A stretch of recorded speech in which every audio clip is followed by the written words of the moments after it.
ప్రస్తుతం నేను కుక్కటిపల్లి నల్ల చెరువు దగ్గర ఉన్నాను. ఆదివారం వస్తే చాలు హైడ్రా ఎట్నుంచి ఏ బుల్డోజర్ తీసుకొని వచ్చి తమ ఇళ్లను కూలగొడుతుందని చెప్పేసి ప్రజలైతే భయపడుతున్న పరిస్థితి. ప్రస్తుతం నేను నల్ల చెరువు దగ్గర ఉన్నాను. నల్ల చెరువుకు సంబంధించి మొత్తం దీని కెపాసిటీ వచ్చేసి 27 ఎకరాల విస్తీర్ణం ఉన్న నల్ల చెరువు దాదాపుగా 7 ఎకరాల వరకు బఫర్ జోన్ ఎఫ్టీఎల్ ఆక్రమించారని చెప్పేసి హైడ్రాకి కంప్లైంట్స్ రావడంతో దాదాపు 27 ఎకరాల విస్తీర్ణంలో నల్ల చెరువు 7 ఎకరాలకి ఆక్రమణకు గురైందన్న ఇన్ఫర్మేషన్తో మొన్న ఆదివారం వచ్చి మొత్తం చాలా పెద్ద బందోబస్తుతో ఇక్కడైతే షెడ్లను ఇక్కడ ఎవరైతే ఈ బఫర్ జోన్లో ఎఫ్టీఎల్ ఆక్రమించి షెడ్స్ వేసుకున్నారో ఆ వాణిజ్య కార్యకలాపాలకు సంబంధించి వాళ్ళు షెడ్లన్నీ కూల్చేయడం జరిగింది. 4 ఎకరాల్లో 50కి పైగా భవనాలు, అపార్ట్మెంట్లు, ఎఫ్టీఎల్ 3 ఎకరాల్లో 25 భవనాలు, మొత్తం 16 వాణిజ్య అవసరాల కోసం షెడ్లు నిర్మించినట్టు వాళ్ళు తెలియడంతో హైడ్రా జనాలు ఉండే వాటిని కొన్నిటిని వదిలేసి ఎక్కడైతే వ్యాపారానికి సంబంధించి మాత్రం ఇక్కడ వ్యాపార కలాపాలు చేస్తున్నారో దానికి సంబంధించి మాత్రం ఎక్కడికక్కడ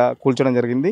ఉదయం 6 గంటలకే వచ్చిన సిబ్బంది దాదాపు పెద్ద ఎత్తున పోలీస్ బందోబస్తుల మధ్యలో కూల్చివేతలు స్టార్ట్ చేయడం జరిగింది. జేసీబీ మొత్తం 16 షెడ్లను మధ్యాహ్నం 12 గంటలకల్లా, అంటే పొద్దున 6 గంటలకు స్టార్ట్ అయిన ఆపరేషన్ దాదాపు 12 గంటలకల్లా పూర్తి చేసింది. హైడ్రాకి ఇక్కడ కంప్లైంట్స్ రావడంతో నీటిపారుదల శాఖను హైడ్రా కూడా డ్రోన్ ద్వారా ఈ మొత్తం నల్ల చెరువునంతా డ్రోన్ ద్వారా మొత్తం షూట్ చేసి ఎక్కడెక్కడైతే ఆక్రమణకు గురైందో అదొక నివేదిక తీసుకొని హైడ్రా పక్కా ప్లాన్గా పకడ్బందీగా పెద్ద ఎత్తున పోలీసు బందోబస్తుతో సహా దాదాపు ఉదయం 6 గంటలకే వచ్చి ఈ నిర్మాణాలను అయితే కూల్చడం జరిగింది. మనం విజువల్స్లో కూడా చూసాం, చాలామంది మాకు చెప్పకుండా వచ్చారని చెప్పేసి కనీసం మాకు 1 గంట 2 గంటలు టైం ఇస్తే కనీసం మేము సామాన్లను తీసి బయట వేసుకుంటామని చెప్పేసి చాలామంది పబ్లిక్ పోలీసులు కానీ హైడ్రా ఆఫీసర్లు కానీ వాళ్ళ కాళ్ళ మీద పడి కోరుకున్న దృశ్యాలను కూడా మనం చూసాం. చాలామంది ఏడ్చారు. ఓ గర్భిణి ఉందని చెప్పారు, గర్భిణి ఉంది కూడా కనీసం చూడట్లేదు అని చెప్పేసి కూడా చాలామంది పబ్లిక్ అయితే హైడ్రా మీద మొన్న ఆగ్రహం వ్యక్తం జరిగింది. హైడ్రా మాత్రం మేము శనివారం మధ్యాహ్నమే ఎవరైతే ఈ ఓనర్స్ ఉంటారో వాళ్ళకి మేము ఇన్ఫర్మేషన్ ఇచ్చామని చెప్పేసి అని హైడ్రా చెప్తుంది. మరోపక్క బాధితులు మాత్రం కనీసం మాకు 1 గంట 2 గంటలు టైం ఇస్తే మేము సామాన్లన్న తీసుకుంటాం, ఎట్లా ఇల్లు పోతుంది, షెడ్లు పోతున్నాయి, కనీసం సామాన్లన్న మిగులుతాయి కదా, సామాన్లు డ్యామేజ్ చేస్తే ఏమొస్తాయని చెప్పేసి హైడ్రా ఆఫీసర్తో గొడవ కూడా పెట్టుకున్నారు.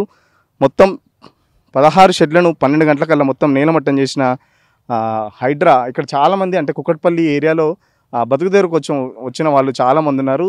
ఓవరాల్గా హైడ్రాకు సంబంధించి ఆపరేషన్ అయితే ఎప్పటికప్పుడు, అంటే చెరువులను కుంటలను కాపాడే ఉద్దేశంతో అక్కడే ఎఫ్టీఎల్ బఫర్ జోన్లో ఎంత వారున్నా కూడా మేము ఖచ్చితంగా కూల్చేస్తామని చెప్పేసి హైడ్రా రంగనాథ్ ఇప్పటికే పలుసార్లు చెప్తున్నారు. ఈ చెరువును ఆనుకొని ఆపోజిట్ మనకు అక్కడ ఇల్లు కనబడుతున్నాయి, దాంట్లో రెంట్కుంటున్నారు. వాణిజ్య కార్యకలాపాలకు సంబంధించి మాత్రం ఆ షెడ్స్ని అయితే కూలగొట్టారు. ఇప్పుడు దాంట్లో అందరూ జనాలు ఉంటున్నారు కాబట్టి వాళ్ళకు ఎగ్జంప్షన్ ఇచ్చారని చెప్పేసి ఆ హైడ్రా అయితే నిన్న ఆఫీసర్లు చెప్పడం. ఎందుకంటే ఆ మనుషులు ఉన్న దాన్ని మాత్రం నేను కూలగొట్టట్లేదని చెప్పేసి నిన్న హైడ్రా ఇక్కడ ఆల్రెడీ సమాచారం అయితే ఇచ్చింది. చూద్దాం ఒకసారి అక్కడ వెళ్ళి వాళ్ళకి ఏమైనా నోటీసులు వచ్చాయా, మళ్ళీ వాళ్ళని ఏమైనా ఖాళీ చేస్తున్నారా, లేకపోతే వాళ్ళని ఎప్పుడు ఖాళీ చేయమన్నారు, వాళ్ళకి ఇంకేమైనా నోటీసులు వచ్చాయా, ఖాళీ చేయమని దానికి సంబంధించి వాళ్ళని అడిగే ప్రయత్నం తెలుసుకుందాం.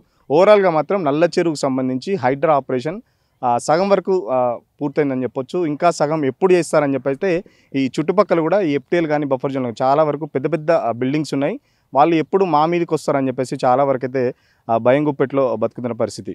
కెమెరా పర్సన్ మహేష్తో సురేష్, సిగ్నల్ టీవీ, నల్ల చెరువు నుంచి.